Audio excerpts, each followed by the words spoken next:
Hey peeps, we are back. We are talking The Real Housewives of New Jersey, Season 12, Episode 3. So the episode starts off with Dolores, little Frankie, and her daughter talking about the house renovations. So we know that she's living in this beautiful townhome. She wanted to renovate her house so that when the kids got home from college, they would have somewhere to stay rent-free, which I think is an absolutely beautiful thing to do. A lot of times kids come home from college and they are already in debt from school, but then they also have to get their own place and they don't have this extra cushion. So I think this is really a beautiful thing that she wants to do for the kids. However, this remodeling has taken forever. And I do kind of blame Frank. He's had over 9 months to fix this house up, knowing that Dolores wanted to make the house special for the kids when they got home. So I blame Frank for this. It's just too much tension. And I was like, well, Frank, like, how hard is it for you to have a f***ing place for me to come home to? I don't even think we spoke for like 3 days after that. Dad's coming home. When's Frank moving in? What is You have to ask him. I think it's a f***ing terrible idea. One thing that I did notice, Gabby, which is Dolores' daughter, she kept calling Frank, Frank. And I thought, I'm not really used to kids calling their parents by the first name. But I thought it was a little weird that she calls Frank Frank and Dolores calls him Daddy. So that's awkward. Later in the episode, we see Frank say what a perfect wife Dolores was. And I'm thinking, well, there had to be some reason. But Frank and Dolores get along so well, and the way he's been living with her all this time, even after the divorce, it just seems to me that they should have just stayed together. He mentioned that she got the house in the divorce, but he paid it off. So to me, when Gabby was not really wanting Frank to live there, I thought, he's your father. It is a little odd that he still lives there after all this time, but he did pay for the house. And Gabby is a doctor now. You know, if you don't want Frank there, you don't want Frank to bring over his girlfriends, maybe you should get your own place. That was just my opinion. I mean, get down in the comments and let me know what you think.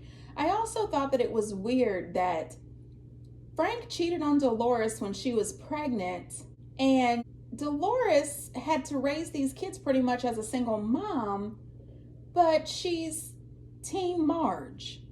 Does that seem odd to anybody else? Am I crazy? Just let me know. Please do me the honors of subscribing to my channel, hitting the notification bell so you can always be notified when I post new content, hitting the thumbs up because that does wonders for my channel, and share. Thanks. Then we see Gia. It turns out that she has created her own sweatshirt line. You know, she is using the momentum of her song from the past becoming popular, and I don't blame her. That's very creative, very smart business move. One thing that I love is the relationship Teresa has with her beautiful daughters, and the fact that these girls support each other. They stand up for each other. And Melania is still upset with Uncle Joe. And my thing that I said last week, and I will continue to say that, I thought that the best thing to do was for Joe to just apologize to the girls, you know, all together at the same time. Apologize to the girls, let them know that you understand, that you've hurt them, and that it's time to move on. And I was happy to see that later in the episode, he did just that. I apologize. I don't want to argue anymore. I don't. Tonight, for the first time, I understand. I appreciate that Joe stepped up to the plate and made his apologies to these girls, and I hope that he follows through with it. Don't talk bad about their father. Don't scream in their mother's face. And if you are really upset about Joe Gorga, just save it for when you're home with no cameras with Melissa. You and Melissa are going to have to come up with a new storyline. You cannot continue to use Teresa and these girls. Jackie goes out to lunch with her husband, and I noticed instantly that Jackie was drinking rosé and water, but she definitely didn't want any food. And she mentioned something about it being 5 o'clock. So I'm guessing that she doesn't eat before 5 or until way after 5 or something like that. But she was talking to her husband a little bit more about her eating disorder. And listen, if you or somebody you know has an eating disorder, please get help. Don't overlook it. Don't try to handle this on your own. get help. So many people do not make it through this disorder. I was so happy to see her husband being so supportive. I think that Jackie is extremely brave to talk about this on TV in front of the world, pretty much. The show is international. Listen, I always thought that Jackie was a little boring and a little stuck up, but this season she's coming out of her shell, and I really appreciate her talking about her anorexia. And listen, anyone with any type of eating disorders, whether you're anorexic or bulimic, please get help. You don't have to fight this by yourself. I'm afraid that I'm gonna relapse and kill myself. I just don't want to do this anymore. Well, that's why I think you should see somebody, sweetie. Okay? I'm sorry. Don't be sorry. I know it's weird to have a wife who doesn't eat. I'm sorry. I didn't know how to help you. I am so appreciative of Evan. I am so glad that he was there to support her. They also got a few laughs and jokes in, which was really nice. And they had planned a Kegger frat party for the group, which I thought was a really cool idea. I also like seeing in the episode that Jackie reached out to Jen to check on her to see how she's doing. To be honest with you, I don't think that she's being, the kind of friend you need right now. I think that Jackie was absolutely right. I mean, what is going on? I cannot believe I am Team Jackie right now. Jackie is right. Dolores has not been a really good friend to Jen at all. And she's not compassionate to Jen. The whole stop crying thing is really odd to me, because I'm pretty sure that when she was divorcing Frank, when she was pregnant and had a 2-year-old toddler on her hand, there was quite a few nights of tears. Quite a few tears. I have been a person who has been a cheater, and I have been cheated on. And let me tell you, I cried my ass off. Okay, it is what it is. All right, I have since matured. I don't cheat, and I would not. But I'm just saying, don't do that to another person. If they are hurt, they should be able to cry. Man, woman, or child. Anybody who feels the need to cry, they should be able to do it. Now, last year, Jackie cried all season. I have to admit that after a while, I was over it. I really was. I said, girl, if you don't shut the hell up, because it was every episode almost. It was at least 12 episodes last season when that woman was whining and crying. I'm just saying.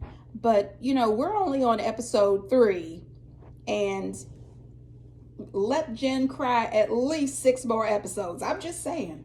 She invites Jen to the Kegger frat party, and Jen tells her that she will come as long as Bill comes, because she just doesn't know if she can keep it together if her husband's not there.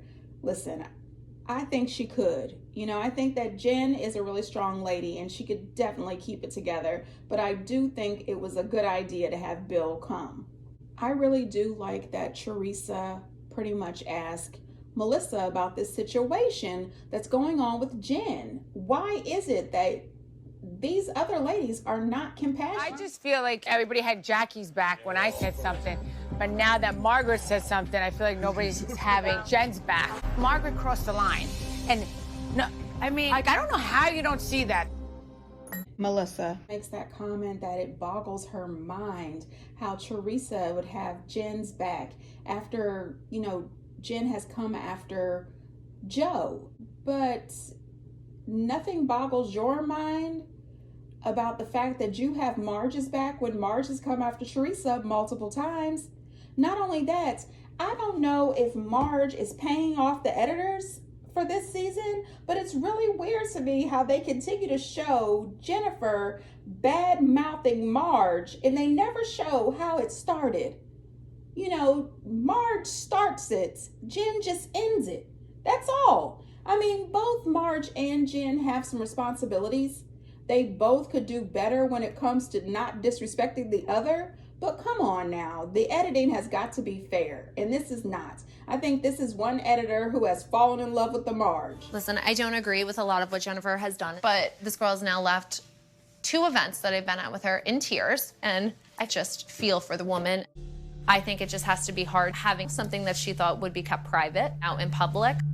Now, honey, listen, this is another situation I never thought I would be in. I'm Team Tracy.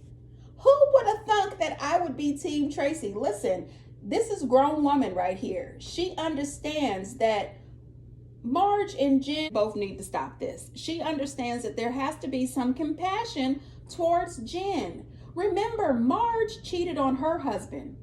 Joe cheated on his wife. Bill Aiden cheated on Jennifer. Jennifer is not a cheater. Now, do I think that it is not okay for Jen to take her anger out on the fact that her husband cheated on Marge and Marge's mama? No, she should not have done that. That is not her business. She should not have done that. However, at the same time, we do also have to remember Marge has publicized the fact that her and her husband were cheaters from her first episode. She brings it up on a regular basis, and it was her and her mama who decided to tell us that her mama was also a cheater. Now listen, everybody can speak on a situation that you make public. Jen did not make her husband cheating on her public. That's all I'm saying. It's not true. That bitch tells the truth. See, now you got this crazy one. She's going to find the truth. Did you have sex with Dolores when you were young? You believe this? You guys never had a night? Never. See here, this is exactly how rumors get started. Really, Marge? Really? And I would also like to say, since when is it real cute for a wife, Melissa, to go around and spread to her girlfriends how big the D is? Let me tell you something that I learned a long time ago. You don't go around telling your friends how good the D is, how great the sex is, because there's always going to be one friend, one girl that says, oh, really, is it? And then they might want to try it. No, you don't need to know any of my sex business, okay? As far as you're concerned, my husband has nothing. Girl, bye. What are you allowed to cry for? Is there a time limit at 44 years old? This isn't new information. You have to be kind. But I will say, even just as a mother and a human, you have to empathize a little bit with her. Dolores, how's David? David and I aren't together. Wait, Now, honey, listen, let me tell you this. Tracy, girl, I'm here for you. I'm here for you. Let's all grow the hell up. Now, this storyline about Dolores and David, I'm not buying it. I'm not buying it. She mentions that David bought her a house and a car. Okay, David bought you a car, but David bought that house for David. David did not want you moving in. He did not want to marry you. I am not here for this story. I am sorry. I think that David was more in love with Frank and little Frankie than he ever was in love with Dolores. But I am happy to see that Dolores has picked up the pieces and moved on to this attractive man named Paul. Congratulations, Dolores. I'm here for that. if she has an ounce of emotional intelligence, she will come in here and say, you know what, Margaret, I'm sorry. She's going to come in crying. She shouldn't come here. At the end, I didn't appreciate Marge saying that she wanted an apology from Jen. You are not getting an apology. If you want an apology from her, start with apologizing to her. You know, Marge says that Jennifer needs to own her shit, Marge's words, not mine, and get over the harm. But Marge, you clearly haven't gotten over her calling you a mistress after you told everybody that you were a mistress. Okay. And as far as I'm concerned, Marge, seriously, you were Team Jackie all season last year. Jackie cried a puddle at your house, in the car, anywhere you went. But you have absolutely zero sympathy for Jen. And I hope that there doesn't become a situation where you have to cry, Marge. And if you do, I hope you have your good girlfriend Dolores there to tell you to stop. And that whole 1 ounce of emotional intelligence, Marge, I'm wondering about your emotional intelligence, especially after that comment you made about her children getting some therapy last week. Yeah, I'm concerned about you, Marge. Clear that I called her out for bragging about her affair. Okay. I'm glad that Jen cleared that up on Watch What Happens Live. She also said that she was sorry that she called Joe Gorga a crook. She said that after they had harassed her on Twitter about 4 or 5 posts. Either way, you guys have got to grow up. This is ridiculous. And you know what else? I'm not going to take a full season of Marge being a victim. That she's surrounded by people who really have her back, and I don't feel like that you've got her back. I said I'm both you and Jennifer's friend. You're more my friend. Just telling her that you're on her side when you're not really on her side does her no good. I don't need to hear from this. What do you mean this? Don't call me this. Excuse me, you're going to respect me more than that. I know, I don't feel like doing that. Don't call What me are you going this. to do about it? Really, what are you going to do about it? I was getting heated, Dolores, bro. I have to say it. I thought that Jen threw Jackie under the bus.